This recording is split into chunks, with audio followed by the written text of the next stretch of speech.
Izglītība ir veids, kā sasniegt mērķi un īstenot sapņus. Tam kā pierādījums ir 2 brāļi, kas studējot Daugavpils Universitātē un paralēli apgūstot profesiju Rīgas Valsts tehnikuma Krāslavas struktūra vienībā, pieņēma lēmumu uzsākt savu uzņēmējdarbību.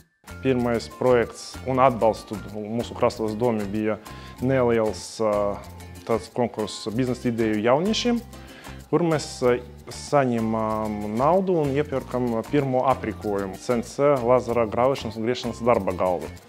Uz to laiku tas bija ļoti rets un tāds nopietns darba galvs. Ar to mēs strādājam laikam dažus gadus un nolēmām, ka varam jau attīstīties, uzcelām jaunas telpas, cehu. Un pēc atkal sadarbībā ar Krāslavas partnerību tika uzrakstīts jauns projekta līderam, kur tika saņemts finansiāls atbalsts no Eiropas un iepirkts viss nepieciešamais priekšgaldniecībai. Šodien uzņēmums ir panācis konkurētspēju ne tikai Latgales reģionā, bet visā Latvijā. Gan virtuves varam uztaisīt, kas ir modernas, gan visu, ko saistīts ar koku, tādas kāpnes, durvis, kumodes, gultas, visu ko. Brāļi Vanagi turpina īstenot sadarbību ar Rīgas Valsts tehnikuma Krāslavas struktūra vienību, nodrošinot jauniešiem prakses vietas uzņēmumā.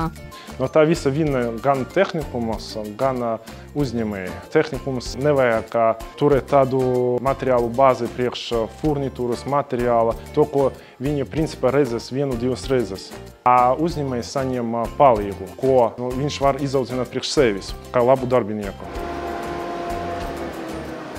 Nākotnes perspektīvas, protams, tas ir augt, palielināt savus darbinieku štātu, papildināt cehu, varbūt papildināt jaunas telpas, kā visi grib paplašināties.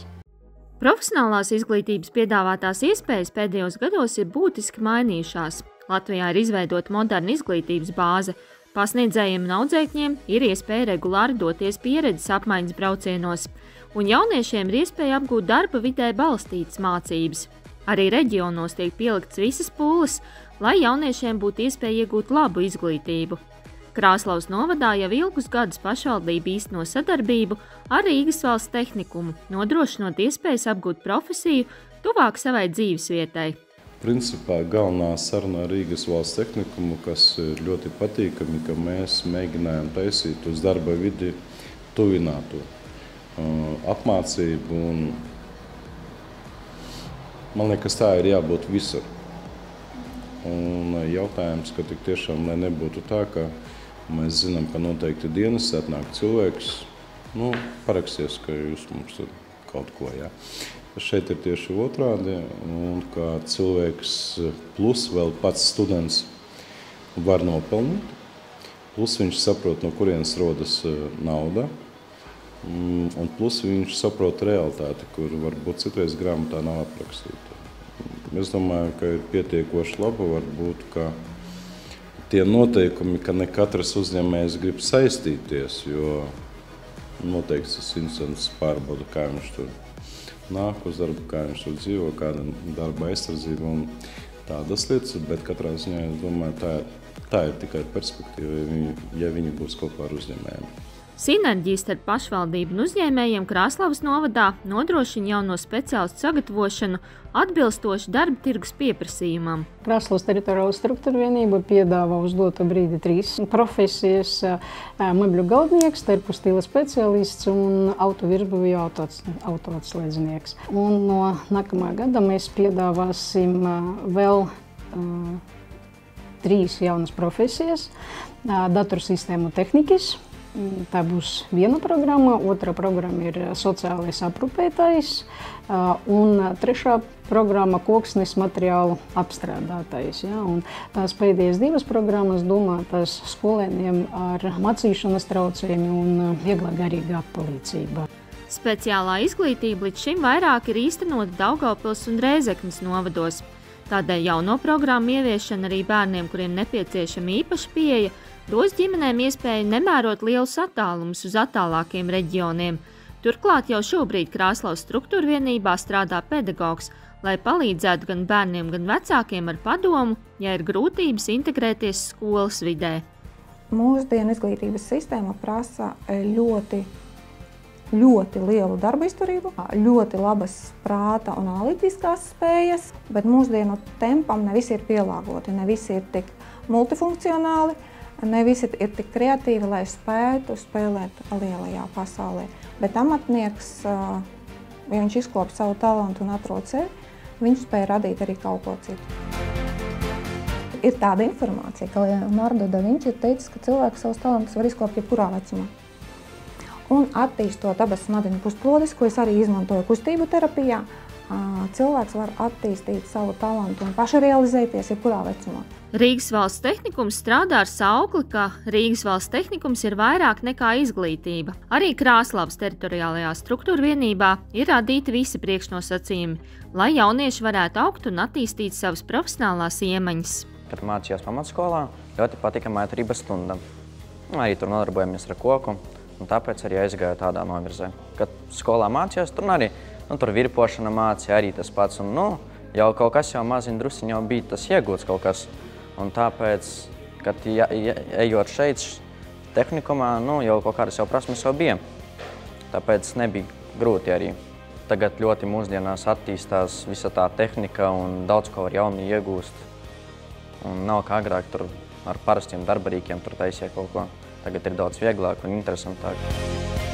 Mēs darbojamies ne tikai ar teorētiskām zināšanām, bet arī praktiskām nodarbībām. Kā piemēru varu minēt, kad bieži vien mēs izgatavojam dažādas mēbeles, dažādus izstrādājumus, kas ir nepieciešami skolas vajadzībām. Dotajā gadījumā studenti izstrādā, veido durvis, kas būs paredzētas mūsu teorētisko mācību telpām. Tātad arī mēbeles, dažādas dekorācijas un vispārējais, lai, nezāgietu materiālu tukšā, bet lai viņiem būtu reāls piemērs praksē, dzīvē, kur tas tiek izmantots un kā to visu var izmantot. Materiāla tehniskā bāze uz šo brīdi ir ļoti laba. Gan auto, gan arī koka apstrādes bāze, gan arī tepat uz vietas profesija terpostila speciālisti ir aprīkots pilnīgi tā, lai skolēni varētu strādāt radoši, strādāt ar savām idejām. Ja. Mums bija atnākuši te servisa darbinieki, mūsu, Krāslavas servinieki, kādi lielāki servisi, un viņi uzdeva tādu jautājumu, kur jūs ar tik labiem, kā sakot, tehnika aparātiem, uz kā viņi mācās, kur jūs dabūsiet tādu servisu? Viņi saka, vēl tādu servisa aparātu nav tā kā pie mums skolā pēdējā. Ja? Visi šitie ir no jaunākajiem ir aparātiem, ka vēl nedaudzos servisos viņi ir. Bet uz priekšu jau viņi zinās, ja pienāks arī tenis servisos, viņi jau zinās, kas strādāt ar viņiem, jo viņi te strādā to visu principu. Šitas ir viens no jaunākiem punktu metināšanas aparātiem, ar ko viņi arī mācās metināt tā kā rūpnīcā taisīt, ja te viss ir klāt. Ar šito viņš mierīgs var, uzspiežot pogu, viņš var sametināt detaļas uz mašīnas, kur pielikt. Ja vajag punkta metināšanai, viņš var visu to pilnīgi izdarīt, ja Šitas mums ir 3-1. Viņu var metināt ar parasto drāti, var ar kapara drāti metināt, viņam ir 2 katuši. Un vēl nāk 3. klāt ir ar alumīnija metināšanas speciālu pistoli. Arī viens no pēdējiem, kas mums atnāca ļoti labs un praktisks aparāts. Tad mums ir tāds kā plazma griezējs. Viņš griez ļoti labi resnus metālus. Uzzīmējiet kaut ko krītu, mēs varam vilkt, un viņš griezīs visu ārā tik skaisti. Tas nav cirs, tas nav flekse, bet tas viss ir griezts ar šito aparātu. Ļoti dažādi, un mūsu skolā jau ir iekšē uzstādīti daudz dažādi, kas ir uztaisījuši skolnieki mūsējie, ir uztaisījuši to izgriezuši ļoti skaisti zīmējumi uz raksti un daudz kas dažādi, kam kas krātā, kā sakot. Kā viens no mūsu lepnumiem, tātad ir šī datora vadāmais robots rokai manipulators, kuru izmantojam, prakses vajadzībās, tā arī papildus apmācot studentus zināšanām, kas saistītas ar datoru vadāmām mašīnām. Mēs varam redzēt arī aplūkot darbus, kurus studenti trenējoties paveica prakses ietvaros, Tātad izgatavojam dažādas sarežģītas, mazāk sarežģītas detaļas, izstrādājumus uz šīs iekārtas, kurus var aplūkot gan pilsētā, dažādos svētku periodos, teiksim, rotājumi. Tāpat arī skolā ir daži izstrādājumi, kur tika izmantotas šīs mašīnas īpašības. Rīgas valsts tehnikuma vadībai un Krāslavas novada pašvaldībai šodien ir izdevies piesaistīt arī labu pedagoģisko sastāvu. Kā rezultātā mācību process jauniešiem ir interesants un aizraujošs. Mūsu tehnikuma ir ļoti labi skoloties, viņi palīdz. Mēs piedalāmies visādos projektos, taisām visādas interesantas kolekcijas. Katru dienu ir kaut kas jauns, jauns darbs, jaunas intereses, jaunas idejas. Pats par saviem process laikam nav sarežģīts, ja?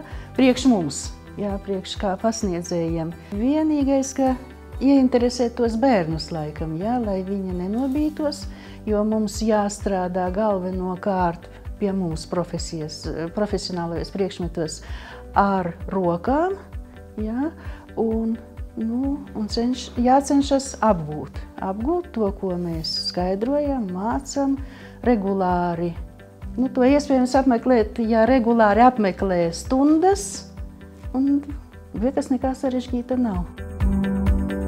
Viņi ir atraktīvi, gatavi, piemēram, jaunajām idejām, ja mums ir kaut kas, piemēram, piedāvāt, vai kaut kas samlīdz, piemēram, kā šis motors bija, arī tas bija tāda, teiksim, studentu ideja mazliet. Un tā kopumā ļoti tāda dinamiska gaisotne, jo mums ir gan parastas stundas, gan arī praktiskās nodarbības, kuras mēs pavadām šeit kaut ko taisot, metinot, vai arī griežot, piemēram, izgriežot detaļas, metinot kaut ko jaunu, tam līdzīgi. Ja kas negrib, es nevaru nekā viņam izdarīt, ja viņš negrib, bet lielākā daļa, viņiem tomēr vēlāk viņi atnāk un vēlāk viņi tomēr atnāk un saka, jā, viņi saka, jūs bijāt pareizi teikusi, ka tā un tā tomēr es saku, kā tad, ka no tā dzīves mācība, tas viss nodara. Lielākās iemaņas neapšaubām audzēkņi gūst praksē. Turklāt skola jauniešiem nodrošina iespējas doties arī apmaiņu braucienos, izmantojot Erasmus programmu priekšrocības. Es biju pagājuši gadu 1 mēnesi Itālijā. Mums visiem ļoti patika, jo tur ir citi cilvēki, citas zināšanas, citā programma. Viņam ir cits metods taisīt kleitas. Tur arī konstruējam kleitas. Tas bija ļoti laba pieredze dzīvei. Tur bija ļoti interesanti. Skolotājs bija interesantas, palīdzēja, ja mēs nesaprotam. Bet šogad uz pusgadu praksi, es domāju, iet Krāslava pie Irenas Vaicehovičas. Domāju, ka viņa mani paņems. Pirmā kursā mums bija mēnesis praksa, un tas lielākoties jau bija tīri tehnikumā. Mums tur mācīja tādas, teiksim, pamatas profesijas – metināt, griezt un locīt. Otrajā kursā mums jau bija 2 mēneši prakses. Vienu es pavadīju autoservisā, un sanāk 3. kursā jau man bija 3 mēneši prakses. Viens sanāk bija tehnikumā, viens servisā, un vienu mēs pavadījām Erasmus Plus programmas ietvaros Francijā. Mēs tur bijām gan dīleru centrā, gan ar smagajiem strādājām. Tā bija tāda jau vairāk profesionāla darbība, kur jau it kā ir lielāka atbildība tajā pašā laikā, bet arī iespējas ir lielākas. Kopumā viss man ļoti interesē. Es pat biju aizbraucis uz Lietuvu uz profesionālo pasākumu. Protams, biju tas sanāk kā viesa lomā, jo tas viņam ir tāds tikai valsts pasākums. Bet tik un tā es aizbraucu, piedalījos, parādījām, ko mēs mākam. Un sanāk, kā viņi tur smējās, ka principā es biju cīnītos par 2. vietu, ja es piedalītos konkursā. Un tā kā man tas viss ļoti interesē, es domāju, ka jā, pabeidzot tehnikumu, es visdrīzāk iešu kaut kur jau strādāt. Vēlams, protams, būt pa profesiju, bet sākumā kā jau tur sanāks. Jauniešiem ir iespējas. Galvenais ir motivācija un spēja šīs iespējas izmantot. Krāslavas pašvaldība pēdējos gadus arī īsteno projektu, lai atbalstītu jaunos uzņēmējus un jauniešus, kuriem ir motivācija īstenot savas biznesa idejas. Es esmu priecīgs, ka ir atnākuši jaunieši, kas izveidojuši savu biznesu. Es esmu priecīgs, ka ir cilvēki, kas nostrādājuši ārzemēs 15 gadi. Mēs varētu viņus teikt, ka tie vairāk nav jaunieši, bet tomēr tie ir mūsu jaunieši, kuri aizbraukuši jauniešu gados. Tagad ar pieredzi ir atgriezušies. Man liekas, tas ir labi. Jautājums, ka, protams, pašvaldībai ir arī jauniešu ideju biznesa projekti, kur mēs principāli atbalstām idejas un jauniešu biznesa sākumu. kur mēs pat esam mainījuši nosacījumus, kur ir jaunieši, ja mums bija no 16 gadiem parādās jaunieši, kas no 15, kas kaut ko grib darīt. Katrā ziņā tas ir tāds finansējums, kur var būt pozitīvā nozīmē uz neatgriešanos, kur doma nepieprasa atpakaļ, ja mēs redzam, ka tiek radītas darba vietas, tiek radīta noteikta infrastruktūra. Katrā ziņā es gribu tikai teikt pie jūsu jautājuma, ka tas ir galvenais jautājums. Uz šodienu iezīmēs tīri tādā situācijā, kāda ir Latgalē, kāda ir Krāslavā, ka tik tiešām tas ir jautājums numur 1. Trūks tādu speciālistu, kas strādātu ar bērniem, un viņiem varētu droši pateikt, ka meitene zēni, šitas pēc 10 gadiem jūs būsiet zelta vērtībā. Tas būtu pareizi, ja būtu tāds speciālists. Bet man tik tiešām ir sāpīgi, kur es minēju par jauniešu konkursiem, ka, diemžēl, to ideju nav tik daudz. Man liekas, ir jābūt arī skolā. Ir sanācis, ka mūs māca par darba ņēmēju, nevis par darba devējām. Un, laikam, pie visas tās retorikas, kāda kvalitāte mums ir izglītībā, tik tiešām, laikam, būtu jāpadomā, kur ir uzņēmē darbība. Mums uzņēmē darbība kaut kur izpaliek, bet kas ir pamats ļoti daudzām lietām un principā valstī, un, diemžēl, pirmais jābūt izglītībai, lai bērns tik tiešām jūtās bagāts ar savām domām. Jautājums, ka viņš būtu drošs, ka viņu nākošā nedēļā valsts ieņēmuma dienas neatnāk un tur kaut ko izdara un tam līdzīgi. Bet, protams, idejas, es domāju, jā, mēs, diemžēl, pie tā drusku nepiestrādājam. Šodien darba tirgus pieprasa tehniskus prātus. Jaunieši izvēloties iespēju pēc pamatskolas startēt kādā no Latvijas profesionālajām mācību iestādēm, jau šodien ir ieguvēji, jo papildus vidusskolas diplomam tiek iegūta profesija, kuru pilnveidojot ir iespēja veidot veiksmīgu karjeru. Turklāt, ja ir vēlme un ticība saviem spēkiem, ikvienam ir iespēja veidot savu uzņēmēju darbību, radot arī jaunas darba vietas savā novadā.